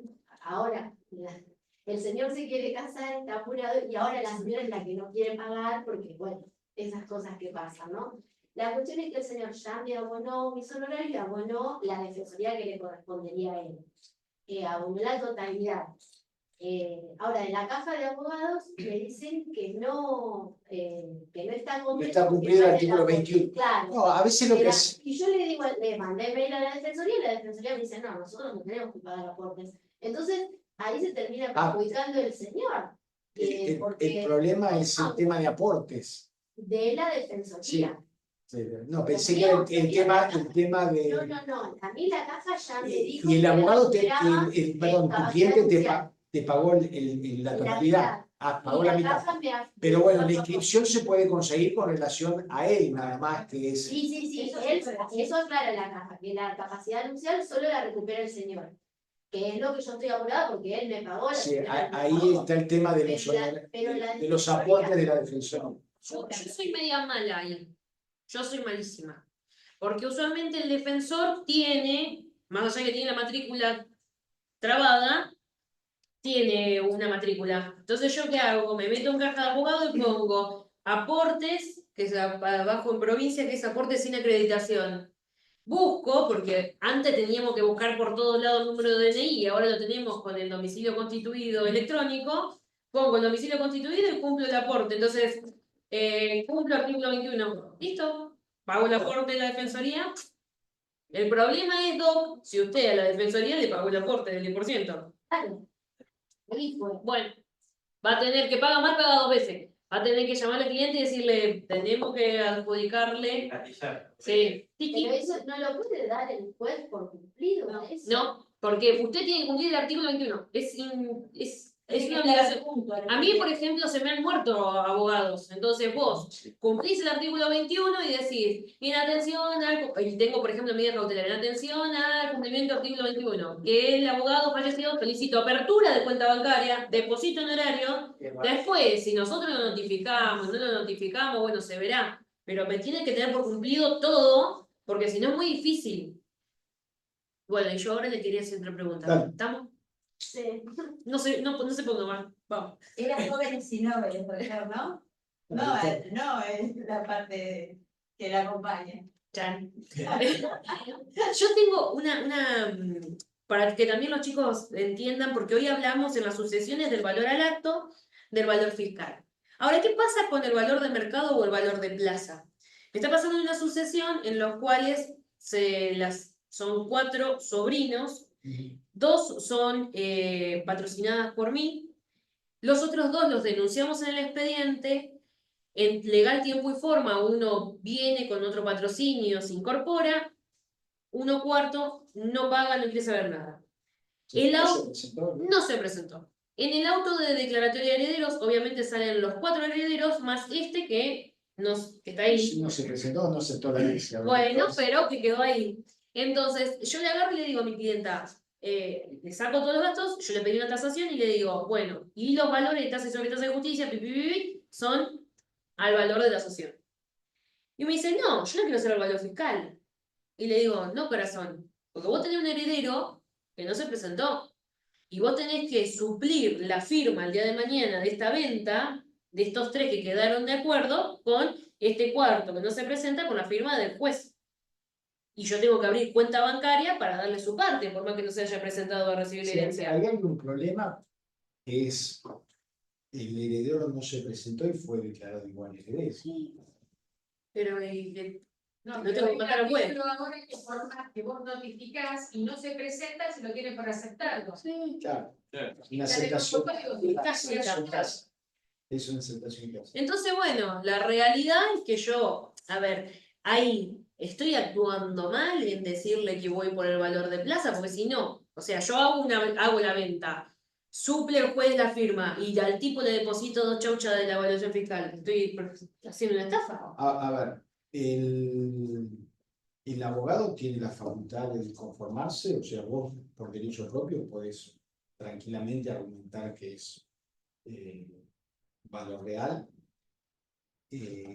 Y respecto a la tasa y sobretasa de justicia, en la medida en que no conste en el expediente un mayor valor que hayan incorporado los herederos a los fines del trámite sucesorio, se tributa sobre la evaluación fiscal la tasa de justicia, salvo que haya un mayor valor denunciado a los fines del proceso sucesorio. Ahora, el hecho de que se haya incorporado en la evaluación fiscal impuesto al acto a los fines arancelarios no implica que no deba pagarse la tasa de justicia por el valor fiscal puro. Ah, ok. Bueno, yo aprendí. Eso está en la ley impositiva, ¿sí? Bien. Cuando se regula el tema de la tasa de justicia, servicios sucesorios. Impecable. Bueno, ¿alguna otra duda? Debe haber muchas, pero bueno, no será la última vez que venga, ¿no? Pero último chiquitito. Digamos, cuando vos haces, aparte de un trabajo judicial que es más fácil de resolver montos, ponerle que conectado vos ponerle el tema de sucesorio, que aparte hiciste segundos testimonios, terminaste el trámite de una que tuviste que hablar con el escribano y ponerte de acuerdo para una afectación de pH que no se había terminado, cosas así conexas, que son extrajudiciales. Parámetros para el honorario. Bueno, ¿cómo no? Mirá, la ley es bien clara en el sentido de que la regulación judicial en materia de sucesiones incluye las tareas realizadas hasta la inscripción. Hasta la inscripción. Que antes no era así. Con lo cual, todo lo que sea posterior al auto de regulación, incluido, por ejemplo, si vos tenés que inscribir el inmueble en el registro de la propiedad inmueble, es una tarea posterior y complementaria, ¿sí? Puede haber otras, como las que vos citás, ¿sí? No están incluidas dentro de la regulación judicial que te hicieron. Entonces la pregunta sería, ¿y cómo lo tarifo? Exacto. Ahí está. Bueno, entonces tenemos que ir al artículo 28, en la parte final. Fíjense que dice, todo trabajo complementario o posterior a las etapas judiciales enumeradas precedentemente deberán regularse en forma independiente y hasta una tercera parte de la regulación principal. Ahí tenés una pauta de cómo regularlo, ¿sí? o cómo pactarlo, ¿eh? Hasta una tercera parte de lo que vos cobraste por la sucesión. Hasta una tercera parte. Impecable. Y por ejemplo, en familia también puede ser eso, ¿no? Cualquier tarea que sea complementaria a las etapas. En el artículo 28, si ustedes van a la ley, establece cómo se dividen los distintos procesos, qué etapas tienen. Cualquier etapa posterior complementaria tiene el mismo principio, hasta una tercera Sería parte. después de la regulación, todo lo que se haga después de la regulación Sí, de horarios. Después, o que sea extrajudicial complementario de lo judicial, también podría ser. Bueno. Bueno, chicos, un Quedaron aplauso muchos enorme. temas. No, pero no importa.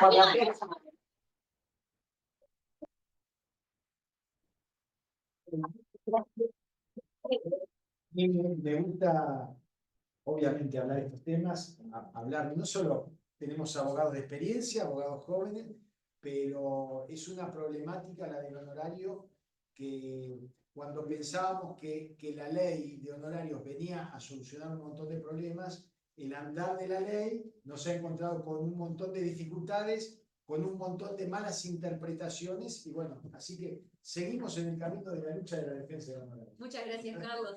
Gracias. Bueno, ¿vamos a sacar una fotito ahí o no? Todos. ¿Sí? Nos esperan ahí que sacamos una fotito. Vamos. Y los miércoles a las 12.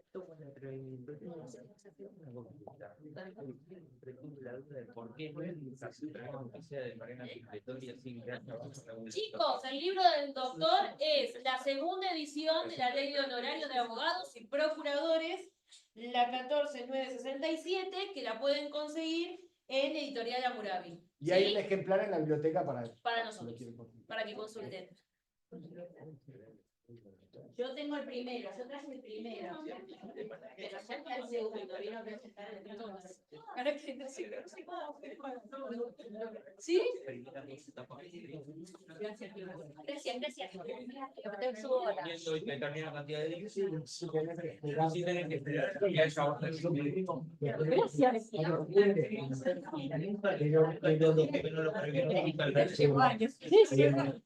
No, yo encima al lado, yo tenía ahí sentida, yo pienso que van a decir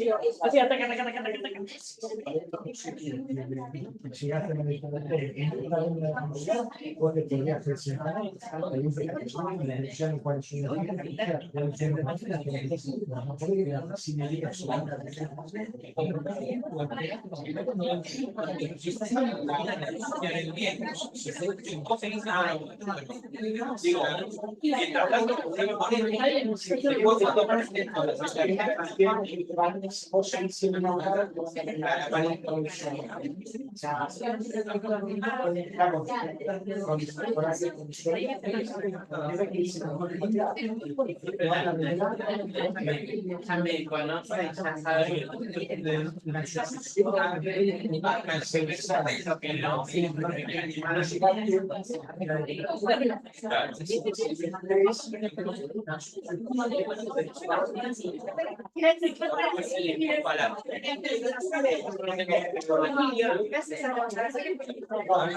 y ya sabe Vamos a sacar una foto. Vamos a sacar una foto. Yo quiero felicitar, la verdad que Bueno, muchas gracias. por ser tan joven. ¿Nos sacamos la foto? Sí, mi amor, lo ponemos por ahí. Total, yo ya corro todo. Vengan, sáquense. No sé quién va a sacar la foto. Sí, un poco largo, que son profesionales.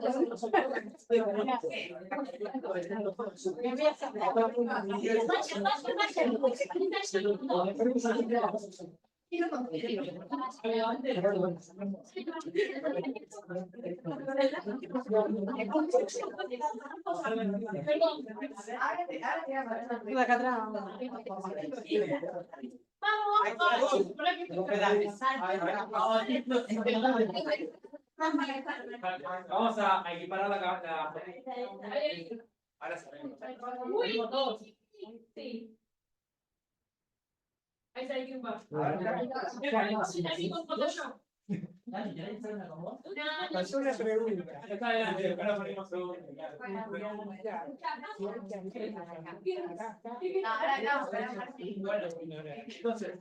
Hay que hacerlos cuando cobrar, porque te cambian el valor del news y tienen que sacar Tiene impuestas. Yo cobro. te cambia el valor del news y sacar parte de los honorarios. Esto es una cosa que Ahora es famoso, doctor. ahora sí. Es que se están peleando para que. Uy,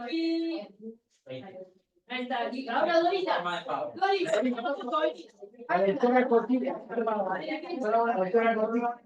Ay, El plan de pago comprado, y después de Teresa, aquí. ay, gracias. Como siempre, como siempre. Pásame después.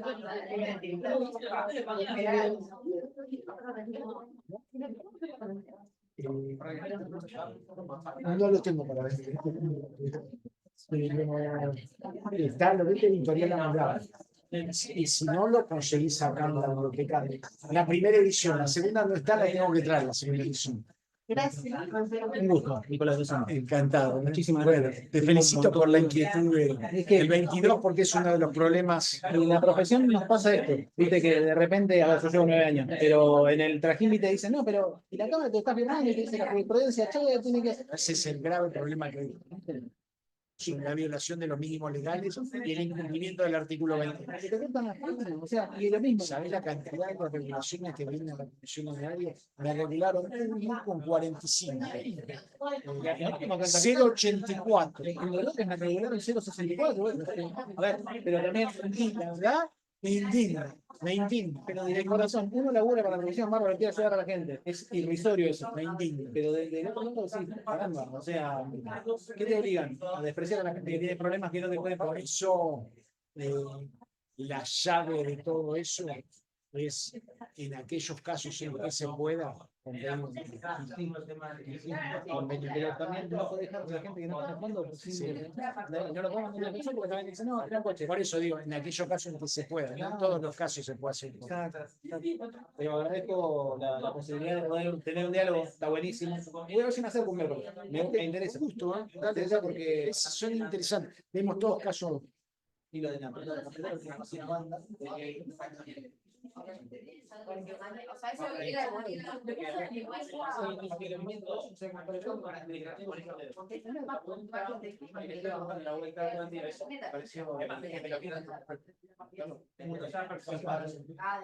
Muchas gracias, Martín. Sí, Muchas gracias por haber venido. Salió linda, ¿no? Muy linda, Yo muy linda, fue fue un muy poquito, dinámico. teníamos consenso un poquito más tarde. Fue muy Así dinámico. que, Estuvo la verdad que mucha participación. Sí, me encanta, me encanta. Yo me apasiona que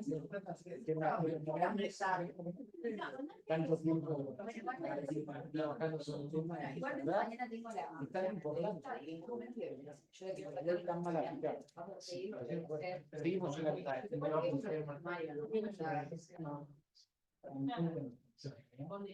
Muchas gracias, doctor. ¿Puedes mandar una fotito? Obvio, todas, la de Cotic, todas les mando. Muchas gracias. No, eso para mí. Lo del coso. Es sumario, pero tarda. Ahora si lo empiezo ahora va después de las ferias. Te lo rajan, ¿no querés? Unas 5. Yo, era la primera vez. No, lo sumario tarda 2 años. ¿Buena la llama? Ah, la puta que me parió. La que fue muy buena fue la de ayer, la radio. Bueno, boludo, está cansada. Grave. Está cansada. No me mates. Me encantó. No, ya sé, pero estuvo buena, la verdad que. Eso está grabando, ¿no? Seguramente Esto sigue grabando, después lo van a cortar. Ah, bueno, mamá. Yo ya ponía a alguien. Yo estaba pensando cómo cobrar. ¿Querés que te lo pase el Sí, costo? pásamelo por. Sí, chicos. Yo tenía miedo que se me abriera acá. Yo lo estoy haciendo así por escrito. Le doy Ah, claro, no voy a. Salía tipo dos de veces esos que se le pago y que paguen fuera. Pero eso para yo, y si después me regulan, eso también lo cobro. No, generalmente lo que trato de hacer yo es decirle, bueno, mira, sale más o menos estimo, depende de la causa también. Esta causa es entonces yo le digo, mira, te la hago, pero sale, tenés que pagar 21. Le doy la posibilidad de La pagar. supresión En un pago, 40 por eso. en 3 pagos o en 12 pagos. En 12 pagos llega pongo un cargo. Entonces en vez de 40 le cobro un Pero ahí ya tenía el convenio. Bueno, vas a cobrar cuando te regulen. Escúchame, ¿qué me por Mercado Pago? Que de última las cuotas se les hace en Mercado Pago y la pague de una. Bueno, da igual. Igual a mí te digo una cosa, estoy teniendo un gran nivel de cumplimiento con este acuerdo. Porque eso no te extrañé, querido. Yo también. Pero pará, entonces cuando me regulan ya está, ya me pagó. No me va a pagar. Lo que pasa es que cuando te regulen, va a venir después y te va a decir, tenés que cobrarle 48 a este cliente. Le vas a ir a tu cliente y te va a decir, Claro, Te pago a partir de ahora. Bueno, yo en realidad siempre pido la regulación, pero bueno, ¿también? ¿Esperás a la regulación? yo espero siempre la regulación. ¿No Porque- cobrás antes? No, Entonces voy a porque poner. no tengo una mansadora de 2 años. Termina y digo, mira, me tengo que pagar. Pero sí, ya sé, pero lo que voy es que vos no lo cobrás antes, esperás a la regulación del Yo horario. espero siempre la regulación. No lo O sea, cobrás. no cobrás nada. Cuando arrancaste también. No, cuando arranco con una apertura de carpeta que hoy los chicos se avivaron y me cobran 250 para la apertura de carpeta en 2 cuotas. ¿Pero su imagen? Sí. Ay, lo que quieres. La apertura de carpeta incluye nada, gasto. La apertura de carpeta son No, sanadas. todo, luz, sí, Es sí. una sanada de apertura de No, carpeta. pero no, para nosotros no es una sanada de apertura de carpeta, ¿por qué? Porque es bancarlo por 2 años. Claro, sí, eso sí. Pero el concepto de apertura de carpeta no existe. O sea, es- Y yo le hago a veces el NORI, les pago, a veces hago algún informe. Cuando te sustituyen en un o sea, proceso. Cuando te informe. sustituyen Un informe. el informe cuenta ahí. Escuchándote. Está grabado, boludo. No, ay, Un informe. pregunta, algo que no entendí, porque ya esta trabajo no tengo mucha concentración, la verdad estaba divagando. La cosa, cuando te sustituyen en un proceso, Sí. vos vas a cobrar hasta el trabajo que hiciste. Porque tengo convenio. No, O sea, no. después te regulan a vos. Claro.